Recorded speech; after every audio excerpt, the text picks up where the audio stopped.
Haleluya. Ya, shalom Bapak Ibu. Kita langsung saja buka firman Tuhan diambil dari kitab Bilangan pasal yang ke-25. Ayat yang ke-11. Pesan yang kita terima di minggu ini judulnya adalah kekuatan untuk menegakkan kebenaran. Ya. Kekuatan untuk menegakkan kebenaran. Ya, kita baca bersama-sama ya. Bilangan pasal yang ke-25 ayat yang ke-11 sudah ada di depan. Pinehas anak Eleazar, anak Imam Harun, telah menyurutkan murkaku daripada orang Israel, oleh karena ia begitu giat membela kehormatanku di tengah-tengah mereka, sehingga tidaklah kuhabisi orang Israel dalam cemburuku. Nah, kemarin Bapak Gembala sudah menjelaskan pesan ini. Ya, bagi Bapak Ibu yang belum mendengar pesan Tuhan, apa yang menjadi pesan Tuhan, saya mendorong untuk Bapak Ibu bisa melihatnya di YouTube atau juga di aplikasi RDMB. Tujuannya adalah apa? Agar supaya kita bisa terus mengikuti tuntunan Tuhan ya dari hari lepas hari. Nah, saya bacakan kembali inti pesannya. Bagaikan sebuah kendaraan yang sudah bergerak maju, namun oleh karena satu sebab kendaraan itu hilang kendali. Ya, bergerak tanpa tujuan atau bergerak tanpa arah yang pasti. Jadi kita bisa bayangkan ya Bapak Ibu. Kemarin Bapak Gembala sudah menceritakan tentang apa yang terjadi pada 10. Itu saya bayangkan kalau orang yang nggak cekatan, orang nggak sigap, paniknya pasti di dalam mobil itu luar biasa. Ya. Karena kan kalau itu kan mungkin kendaraan tuh melaju dalam kecepatan yang tinggi ya. Kalau tiba-tiba supir kemudian dapat serangan jantung seperti itu nggak tahu pedal gas apakah terinjak, apakah tiba-tiba terlepas seperti itu gitu ya. Tapi itu sangat berbahaya apalagi di jalan tol ya. Kalau kita kebablasan beberapa ratus detik aja kan itu kadang-kadang kan mobil bisa melenceng ke kanan atau ke kiri gitu ya. Kalau di belakangnya nggak ada mobil ya puji Tuhan, tapi kan itu juga tetap berbahaya, ya. Jadi bisa kita bayangkan situasi yang sangat berbahaya sekali, ya. Dan di sini dikatakan di tengah kondisi kendaraan yang seperti itu dibutuhkan seorang yang cakap dan sigap untuk melakukan sesuatu agar kendaraan tersebut kembali bergerak di jalur yang cepat. Mungkin kalau kita melihat biasanya kan suka ada di film-film ya, tapi kalau terjadi dialami sendiri. Oh jelas itu sesuatu yang nggak mudah dilakukan ya. Ketika mengambil satu tindakan langsung mengambil kendali setir seperti itu, kemudian langsung menginjak rem ya. Itu sesuatu yang benar-benar kan cukup menakutkan gitu ya. Nah, ini gambaran ini tuh di tengah kondisi maksudnya apa yang digambarkan seperti kendaraan ini sama seperti apa yang terjadi pada bangsa Israel ketika ada di wilayah Sitim. Ya, ketika banyak orang-orang telah melakukan apa yang mereka pandang benar sendiri. Ya. Nah itu kan sudah dijelaskan kemarin. Ya. Dan pada waktu itu kan kita tahu cuma ada satu orang. Jadi dari sekian banyak orang ya di bangsa Israel cuma ada satu orang yang mau berdiri tegak ya di atas kebenaran, yaitu Pinehas. Ya, nah lewat pesannya ini dibutuhkan orang-orang yang percaya, yang bertindak seperti Pinehas yang cepat, ya bertindak menyadari ada sesuatu yang nggak beres dengan yang kebenaran firman Tuhan, dan ia segera ya melakukan satu tindakan yang menegakkannya kembali, tanpa peduli apa yang dikatakan orang atau tidak peduli apa yang dilakukan oleh mungkin mayoritas pada waktu itu, ya. Nah kemarin sudah ada 2 poin yang sudah disampaikan Bapak Gembala. Yang pertama menyadari apa yang harus dilakukan karena ada kebenaran yang memegang kendali. Dan yang kedua menyadari pentingnya memiliki standar yang selaras dengan kebenaran Tuhan. Nah di poin yang pertama itu juga ditegaskan ada poin namanya bukan status ya, tapi bagaimana berfungsi ya. Nah kalau Bapak Ibu merenungkannya kembali, mendengarnya kembali, mari kita tangkap ya. Kita tangkap sama-sama supaya kita benar-benar bisa memahami apa yang Tuhan kehendaki ya. Nah, pagi hari ini tanpa berpanjang lebar saya mau sharingkan apa yang saya dapat dari perenungan pesan Tuhan ini ya. Prinsip apa nih yang kita bisa lakukan berkaitan dengan pesan Tuhan ini agar kita menjadi orang percaya yang seperti Pinehas ini ya. Ketika saya coba merenungkan, wah ini Pinehas ini kan sebenarnya orang yang luar biasa. Karena apa? Karena dikatakan Tuhan mengatakan ia begitu giat membela kehormatanku. Ya. Bahkan di ayat yang ke-13 sekali lagi Tuhan katakan apa? Di ayat yang ke-13-nya. Dikatakan bahwa ya di sini ada ya satu, karena ia telah begitu, ya ditekan ada kata begitu giat membela Allahnya. Wah, ini kan ada satu hal yang kita mau sama-sama belajar. Kenapa seorang Pinehas itu dia bisa begitu giat, ya, bisa menjadi orang yang dikatakan Tuhan giat membela Allahnya, begitu giat, ya. Nah, ternyata untuk kita bisa giat, ya, melakukan sesuatu, apalagi kan ini kaitannya dengan Tuhan, ya. Jelas kita harus bisa menjadi pribadi yang melatih diri, ya. Makanya poin yang pertama saya bagikan ini adalah melatih diri kita sendiri untuk menghidupi kebenaran Tuhan dengan sebuah ketekunan. Ya. Jadi kita melatih diri kita itu untuk menghidupi yang namanya kebenaran Tuhan. Itu tentu harus kita lakukan dengan yang namanya sebuah ketekunan. Nggak bisa cuma beberapa waktu aja, beberapa saat aja, udahnya nggak melakukan lagi. Tapi harus terus menerus dilatih. Ya. Ketika kita baca firman Tuhan, ketika kita merenungkan firman Tuhan, ketika kita mendapat pesan Tuhan, oh kita mulai mencari apa nih yang harus kita perbaiki, kebenaran-kebenaran apa yang harus kita lakukan. Nah itu tuh harus dilatih dengan yang namanya sebuah ketekunan. Ya. Saya mencoba melihat ya apa arti dari kata giat ini ya di dalam Alkitab ya, kalau di dalam King James Version itu kan dikatakan yang kalimat kata giat ini adalah zealous ya, hampir sama dengan tulisan kata jealous iri atau cemburu gitu ya. Ini zealous, jadi depannya tuh Z ya. Nah artinya adalah apa? Kemarin saudara Maru sudah jelaskan, artinya adalah bersemangat, giat, bergairah. Tapi adalah yang namanya ketekunan, tekun. Tekun juga diartikan dengan kata zealous. Ya. Jadi, wah, bagaimana seorang Pinehas ini dia begitu tekun di dalam kehidupannya hari lepas hari, ya, untuk belajar menghidupi yang namanya kebenaran firman Tuhan ini. Hukum-hukumnya Tuhan dia terus ya praktekkan di dalam kehidupannya. Jadi untuk melakukan yang namanya kebenaran Tuhan itu kan nggak bisa dalam sekejap, wah dalam sebulan udah setiap hari, wah udah langsung yakin bahwa saya melakukan kebenaran, nggak bisa. Tapi hari lepas hari, ya. Dia terus melatih dirinya. Ya. Ya. Sehingga ketika hal itu menjadi sebuah gaya hidup, ya, sebuah lifestyle di dalam kehidupannya. Ini ketika dia melihat ada sesuatu yang nggak selaras, nggak sejalan, dia menjadi orang yang begitu cepat bereaksi, cepat menyadari. Ya. Ini yang kita mau sama-sama belajar. Nah kemarin kan sudah dijelaskan apa yang dimaksud dengan cepat menyadari ini kan ada kaitan tentang kepekaan dan ketajaman. Jadi bagaimana kepekaan, ketajaman itu harus kita lakukan dengan kita melatih, ya, melatih diri kita ketika kita belajar tentang yang namanya kebenaran, ya. Dan jelas untuk melakukan yang namanya ketekunan itu dibutuhkan beberapa hal. Ya, saya coba merenungannya bagaimana supaya seseorang percaya bisa benar-benar menjadi orang yang tekun, ya, giat di dalam melakukan yang namanya kebenaran. Ternyata dibutuhkan yang namanya yang pertama adalah kerja keras. Jelas itu kerja keras itu harus ya. Buat sebagian orang yang mungkin setiap harinya misalnya dia bekerja ya. Bekerja setiap hari tentunya dengan kerja keras. Mungkin seperti udah terbiasa. Tetapi yang namanya ketekunan untuk melakukan kebenaran ini dibutuhkan ternyata yang namanya kerja keras untuk kita biasa membiasakan diri ya. Membiasakan diri berjalan dengan yang namanya kebenaran Tuhan.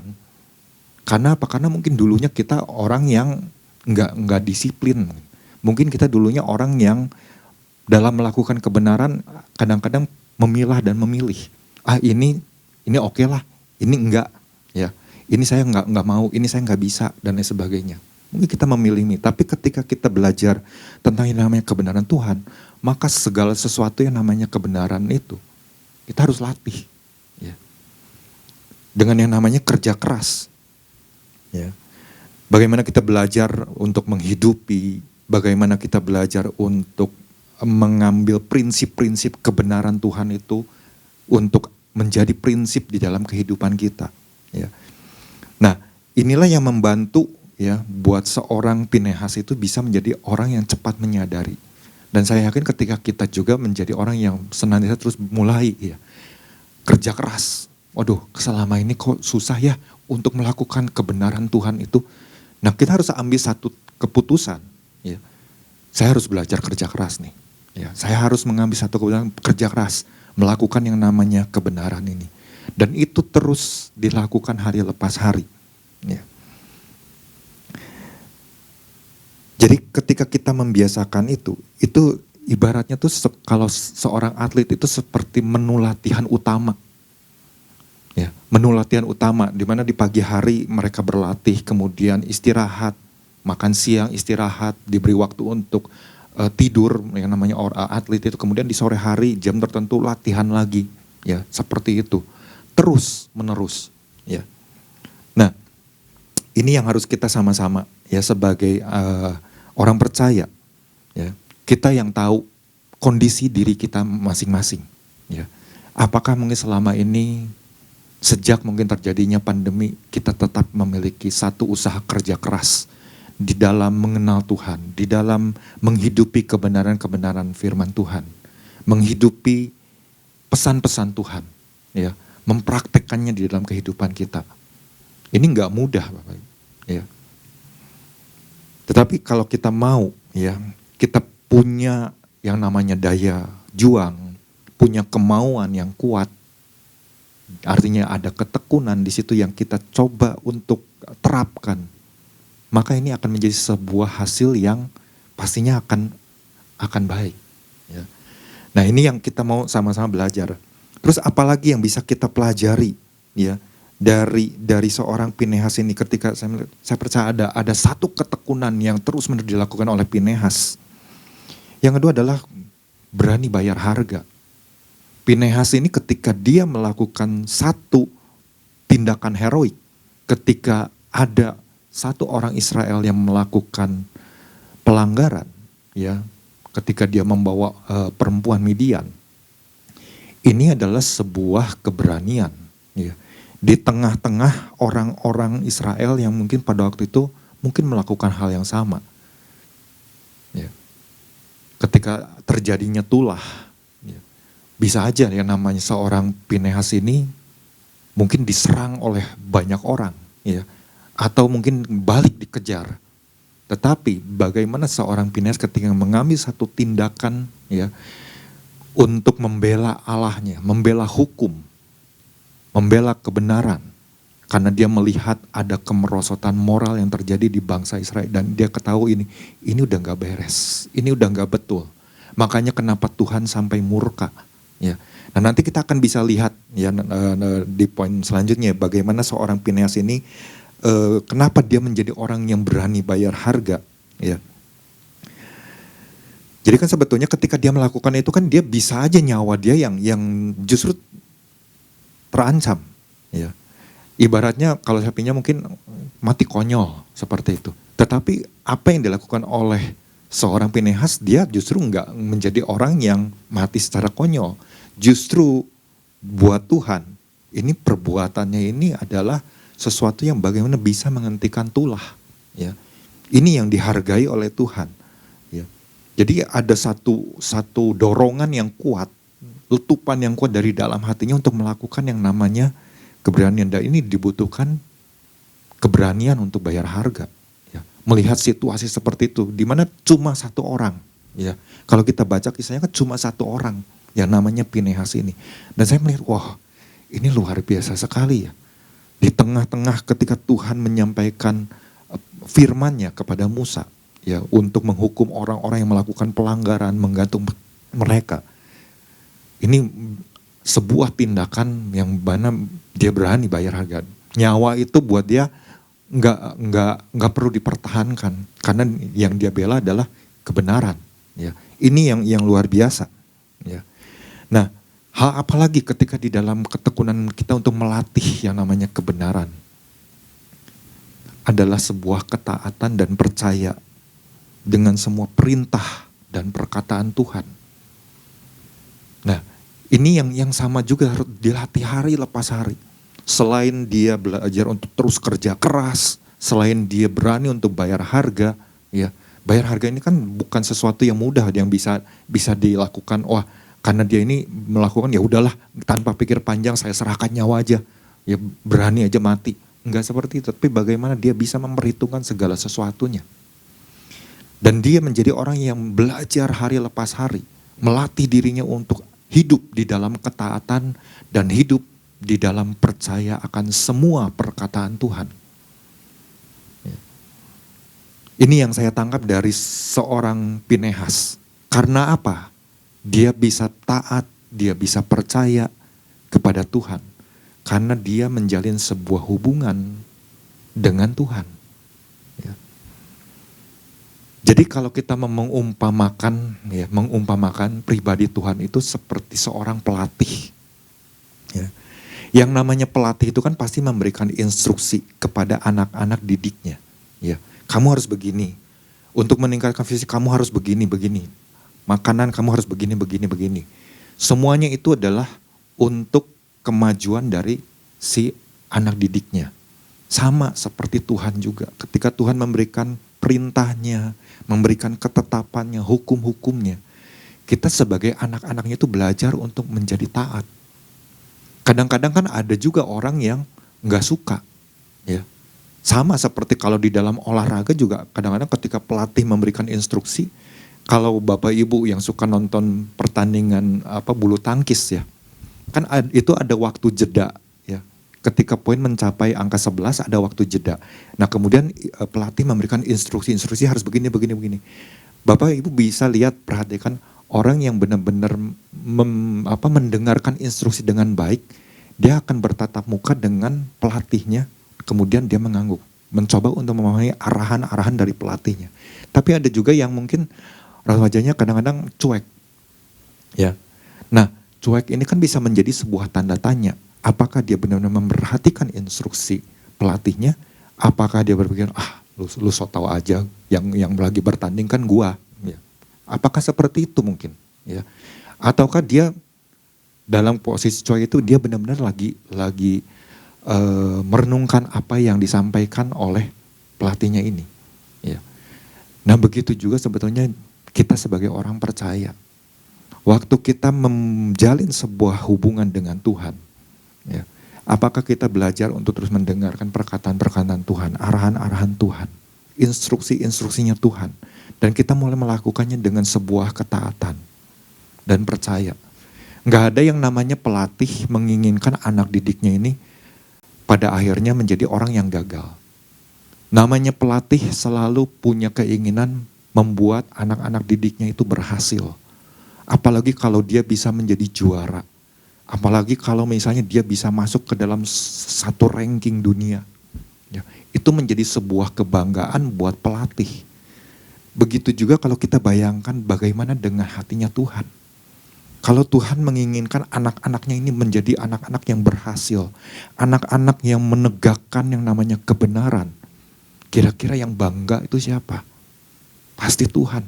Wih, anakku luar biasa. Dia bela kehormatanku. Itu sebuah kebanggaan buat Tuhan melihat tindakan dari Pinehas ini. Nah, bagaimana kita menjadi orang yang bisa menyenangkan hati Tuhan ini loh. Kita bukan cari yang namanya puji-pujian, kehormatan. Tapi bagaimana ketika kita belajar untuk yuk mari kita bertindak sebagaimana yang Tuhan kehendaki. Ya.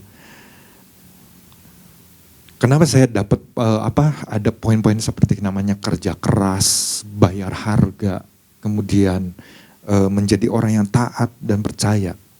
Beberapa hari lalu ya tanpa sengaja di YouTube saya melihat ada seorang atlet bulu tangkis ya. Dia dulunya masuk pelatnas. Kalau Bapak Ibu kenal yang namanya Marcus Gideon, ada yang kenal ya.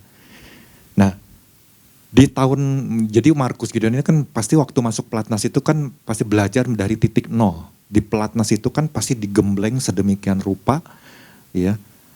Dia masuk itu dengan dipasangkan dengan salah satu anak dari mantan pebulu tangkis juga, ya. Nah, dipasangkan dengan seseorang, ya, bekas ya mantan atlet punya anak, ya, yang udah bertumbuh dewasa. Cuma beda karakternya adalah seorang Marcus Gideon ini dia orangnya kerja keras. Dia orangnya berani bayar harga, ya. Kemudian juga dia menjadi orang yang taat dengan segala peraturan yang ditetapkan oleh PBSI. Ya, ketika ada di pelatnas, dan juga dia menjadi orang yang percaya kepada sang pelatih. Ya. Apa menu-menu yang diberikan waktu dia latihan itu semua dilahapnya dengan yang namanya sebuah ketaatan. Ketika orang-orang mungkin beristirahat kan, kalau misalnya namanya di pelatnas itu kan dari hari Senin sampai Jumat itu rutin. Ya, latihan itu di pagi hari sekian jam sampai jam 11. Istirahat, kemudian diberikan waktu beristirahat, nanti jam 3 sore kumpul lagi latihan lagi. Ya, sampai kurang lebih jam setengah 6, jam 6. Ada latihan fisik dan lain sebagainya. Nah, ini yang memberikan kesaksian ini bukanlah Marcus Gideonnya yang ditanya, tapi pasangannya. Ya. Kenapa seorang Marcus Gideon bisa berhasil menempatkan dirinya sebagai pernah menduduki ranking nomor 1 di dunia bersama pasangannya Kevin. Ya. Ini sebelum terjadi dengan pasangannya ini Kevin, dia dulu berpasangan dengan yang namanya Agripina atau siapalah, namanya panjang gitu. Nah, orang ini dia partnernya ini dia bersaksi bagaimana seorang Marcus ini, wah katanya, dia jujur kagum dengan apa yang dilakukan oleh Marcusnya ini, ya. Tapi dia nggak berhasil. Karena apa? Karena dia nggak taat. Waktu diberikan waktu untuk beristirahat, wah dia namanya jajan keluar itu dia cari yang namanya jajan, sebisa mungkin nggak ketahuan, ya. Kalau ketahuan ya pasti kan dapat teguran. Ya karena kenakalannya ini ya karena masih remaja, ya umur 20 tahunan itu kan lagi getol-getolnya, ya. Kemudian juga dengan pasangannya ini, ya partnernya ini yang dia bersaksi, menduduki ranking ke-24 dunia pada waktu itu. Otomatis kan dapat uang saku ya. Wah, dia pikir cukup mencukupi dirinya. Nah, pasangannya ini sikapnya sangat berbeda dengan yang namanya Marcus ini. Ya, dia mulai sombong dan lain sebagainya. Sampai akhirnya pasangannya ini mendapatkan surat peringatan sampai 3 kali dan akhirnya dikeluarkan. Ya. Nah, perjalanan kan otomatis berbeda. Ya. Dia keluar dari pelatnas dan dia melihat bagaimana keberhasilan seorang Marcus ini kan karena apa? Karena kerja keras. Orangnya mau bayar. Ketika karena pasangannya ini pernah ya karena dia nakal gitu ya, pulang ke pelatnas diam-diam, ya ngumpet-ngumpet masuk ke mesnya. Kemudian ada satu waktu Marcus ini ketok-ketok pintu jam 3 subuh katanya. Untuk apa? Ajak latihan. Bisa Bapak Ibu bayangkan ya, yang namanya atlet, wah jam 3 subuh ngapain? Nepuk bola, ya masuk ke lapangan, nyalain lampu, ambil kok dan lain sebagainya, latihan. Ya, seperti itu. Jadi ada satu, wah waktu dia pikir ini, ya udahlah ditemenin aja kan partner seperti itu. Ya. Tapi ya itulah yang membedakannya, kenapa seorang Marcus bisa berhasil, dia nggak berhasil. Ya, kalau pada saat itu dia berpikir, dia bilang, kalau pada saat itu saya bisa melakukan hal yang sama seperti Marcus, mungkin kita sama-sama ada di dalam satu posisi, masuk di dalam ranking nomor 1 dunia. Ya. Dan itu kan pasti menjadi sebuah kebanggaan buat dirinya sendiri, buat sang pelatih, buat bangsa dan negara. Ya. Seperti itu. Nah, ketika saya membayangkan apa yang diucapkannya ini, bagaimana dia katakan, yang penting kalau yang namanya atlet itu harus belajar untuk taat dan percaya kepada sang pelatih. Ya. Dari situ saya mendapatkan satu sisi positif. Iya ya, bagaimana kalau kita sebagai anak-anak Tuhan. Karena kita melayani raja di atas segala raja. Tuhan yang punya segala rencana buat hidup kita. Kalau kita belajar untuk menghidupi kebenaran, kemudian kita menegakkannya. Wow, itu luar biasa sekali. Ketika kita menjadi orang-orang yang mau taat, mau percaya, dan itu dilatih hari lepas hari. Ya. Nah ini yang mungkin membedakan ya, membedakan yang mana seharusnya dimiliki oleh kita sebagai orang-orang percaya. Ya, ada poin-poin yang harus kita belajar ya dari seorang Pinehas ini, dan mungkin nanti akan disampaikan oleh rekan-rekan yang lainnya juga ya. Jadi nah ini yang mari kita sama-sama ya melatih diri kita sendiri ya untuk menghidupi kebenaran dengan ketekunan. Nah yang kedua, yuk kita mari melatih diri kita juga ya, agar jangan pernah tergoda untuk melawan Tuhan. Ya. Kalau kita melihat bangsa Israel ya, yang sudah diberikan perintah untuk jangan bergaul dengan bangsa Moab. Ya. Kemudian Tuhan juga mengajar, memberikan hukumnya, 10 hukumnya, bahwa Tuhan itu adalah Allah yang cemburu. Yuk mari kita menjadi orang-orang yang menyadari, oh iya ya, saya harus terus melatih diri saya ya untuk jangan pernah tergoda sedikit pun untuk berani melawan Tuhan. Ya. Nah ini yang harus kita sama-sama belajar ya.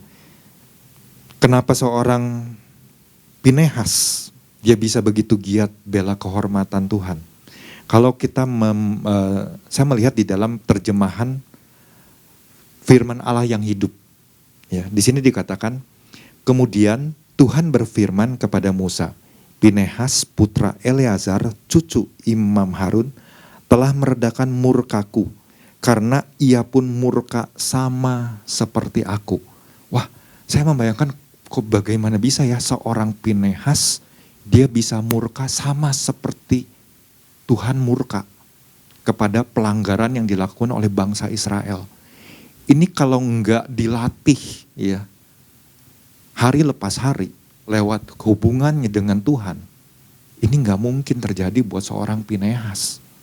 Bisa aja dia cuek, masa bodoh lah kamu mau melakukan pelanggaran ini, bukan bagianku. Ya. Tapi bagaimana ketika dia melihat itu, ya ketika Tuhan sampai bahwa Tuhan murka, hal yang sama itu dirasakan oleh seorang Pinehas. Dia juga murka dengan apa yang dilakukan oleh orang Israel ini. Ya, sehingga waktu dia ketemu dengan satu orang ini, dia kejar itu. Dia ambil tombak itu, dia tusukkan itu. Ya. Dan begitu hal itu terjadi, itu langsung meredakan murka Tuhan. Wow, ketika saya renungan ini hebat bener ya. Kok bisa sampai seperti itu, cara pandang, cara pikirnya Pinehas sampai kepada titik dia bisa melihat cara pandang, cara pikirnya Tuhan. Ya. Ini yang luar biasa. Ya.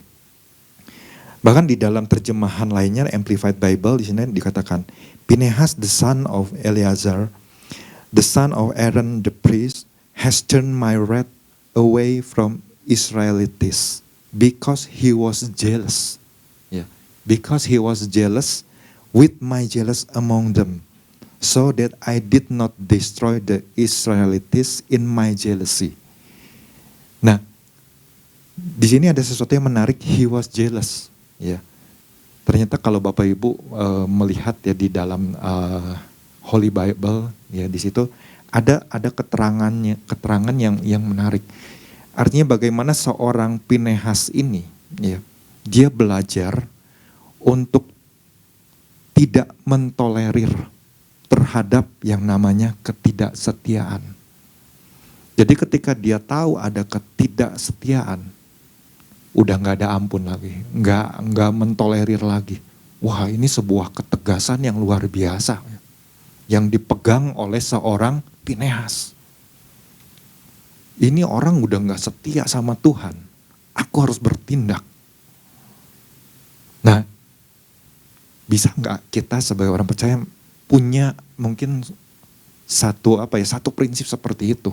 Ketika ada sebuah yang namanya ketidaknyamanan, wah ini harus diberesin nih. Ini harus ditegakkan. Ya memang kan nggak langsung seperti apa yang Pinehas lakukan, tapi bagaimana kita langsung segera mengambil satu tindakan supaya bisa kembali kepada jalannya Tuhan. Ya. Ini kan yang kita sama-sama belajar. Ya. Karena apa? Karena Pinehas sangat-sangat paham tentang apa yang Tuhan ajarkan. Tuhan aja nggak mentolerir, ya, yang namanya pengalihan kehormatan yang harusnya diberikan kepada Tuhan, penyembahan yang harusnya diberikan yang menjadi haknya Tuhan kepada objek-objek yang lain, kepada Allah-Allahnya Moab, yang pada waktu itu banyak orang Israel terbawa ke sana, ya, sehingga membuat Tuhan itu murka. Nah, kita bisa bayangkan bagaimana hatinya Tuhan itu begitu disakiti, ya. Kalau Bapak Ibu melihat, ya, di dalam Keluaran pasal yang ke-20 ayat yang ke-5 kan itu udah sangat-sangat jelas, ya. Jangan sujud menyembah kepadanya atau beribadah kepadanya sebab aku Tuhan Allahmu adalah Allah yang cemburu. Nah, ini tuh dipahami dengan baik oleh seorang Pinehas, tapi tidak buat sebagian orang Israel, sampai matilah 24.000 orang. Ya. Nah, ini yang kita sama-sama belajar. Sampai titik mana kita bisa menyelaraskan, ya, cara pandang, cara pikir kita, hati kita dengan hatinya Tuhan. Ya. Kita memang nggak tahu persis, ya, kemarin Pak Isa juga sampaikan usia Pinehas itu mungkin dia masih muda, mungkin dia usianya udah di atas 30-40, kita nggak tahu. Tetapi mari kita bayangkan ketika keluar dari Mesir, anggaplah misalnya sosok Pinehas ini mungkin dari anak yang masih kecil sampai dia bertumbuh dewasa sekian tahun, ya, menjadi seorang anak muda yang punya pemikiran yang seperti itu, ini luar biasa. Ya. Artinya di dalam kehidupannya hari lepas hari, dia ada berdiri di dalam keberpihakannya dengan Tuhan. Dia tidak berdiri, keberpihakannya itu ada di dalam posisi sebagai lawannya Tuhan. Nah, ini yang dilatih terus-menerus buat seorang Pinehas. Dan itu yang harus kita kerjakan juga mungkin hari-hari ini. Mungkin ketika kita menyadari, oh, saya udah mulai melenceng nih. Saya harus latih lagi, diri saya lebih keras lagi. Ya, saya harus memiliki satu tekad yang kuat, daya juang yang kuat. Ya, supaya saya menjadi orang yang tetap ada di dalam pihaknya Tuhan. Saya nggak mau menjadi lawannya Tuhan. Ya. Ini yang dilakukan oleh seorang Pinehas. Nah, makanya kan kemarin kita juga belajar diingatkan tentang yang namanya tali sifat itu. Alat pengukurnya Tuhan. Itu yang harus menjadi patokan. Dan itu yang dipegang oleh seorang Pinehas. Ya.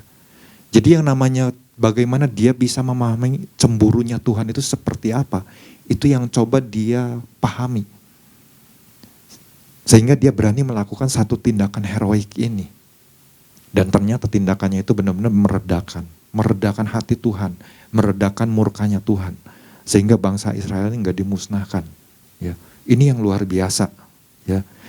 Karena firman Tuhan kan sangat-sangat jelas. Terhadap orang yang setia, ya, Tuhan berlaku setia.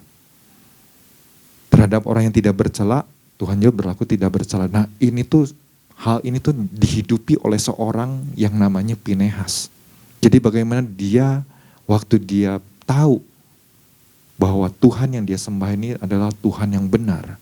Tuhan yang memiliki perintah-perintah untuk menuntun umatnya, berjalan di dalam rencananya Tuhan, di dalam tracknya Tuhan. Ini yang terus dia pegang. Jadi kita sama-sama belajar, ya. Yang namanya ketegasan, keberanian untuk melakukan kebenaran itu adalah sesuatu yang diperhitungkan oleh Tuhan. Nah, inilah yang mungkin sekecil apapun tindakan kita, ya. Sekecil apapun tindakan kita, itu adalah sesuatu yang dihargai oleh Tuhan. Yang mana itu membuat perbedaan waktu kita melakukan kebenaran. Sama ketika kita mungkin hari-hari ini di tempat ini, kita diajak kembali, ayo ikuti yang namanya doa. Ya. Doa menyembah untuk Indonesia, konser doa di hari Sabtu. Ya. Kita diaktifkan kembali, artinya kita ikut terlibat. Ya. Nah, ini kan menjadi satu bagian kecil untuk bagaimana kita lagi menegakkan yang namanya kebenaran. Sehingga membawa pengaruh, membawa dampak buat kota ini, buat bangsa ini. Itu sebuah tindakan. Nah, bagaimana dengan ketika kita ada di lingkungan di rumah? Apakah kita juga mengajak ya suami atau istri atau anak-anak ya untuk mengambil bagian waktu kita dipercayakan sesuatu oleh Tuhan. Nah, itu kan harus dilatih. Nggak bisa kita cuma menyampaikan aja, mengajarkan aja, udah terserah kamu mau melakukan atau tidak, enggak. Tapi harus dilatih, harus dipaksa, ibaratnya seperti itu. Dan untuk hal itu tuh ya kalau kita menjadi orang yang punya ketekunan, punya tekad yang bulat, maka kita akan berhasil melakukannya. Ya, kita akan berhasil melakukan. Tapi kalau orang yang cuma setengah, kemudian menjadi bosan, sama seperti mungkin atlet tadi ya, pasangannya Markus ini, dia ya memang ada rasa penyesalan. Dia menyesal katanya, karena saya nggak melakukan seperti yang Markus. Mungkin kalau saya melakukannya seperti dia, ya ada sebuah kebanggaan juga ya, buat orang tuanya, buat dirinya, ya buat klubnya dan lain sebagainya. Ya. Nah, ini yang sama-sama kita mau belajar Bapak Ibu pagi hari ini. Jadi ada dua hal yang bisa saya bagikan. Yang pertama adalah melatih diri, ya diri kita sendiri untuk menghidupi kebenaran Tuhan dengan sebuah ketekunan, dan itu harus dilakukan dengan yang namanya kerja keras, harus berani bayar harga, harus taat dan percaya dengan semua perkataan Tuhan. Dan yang kedua adalah bagaimana kita melatih diri kita sendiri supaya jangan tergoda untuk melawan Tuhan. Artinya kita sadar, kita tahu posisi kita adalah kita ada di pihaknya Tuhan. Kalau kita ada di pihaknya Tuhan, maka yang namanya kebenaran itu harus terus kita pegang, harus berani kita tegakkan ketika kita melihat ada sesuatu yang tidak berkenan, tidak selaras dengan Tuhan.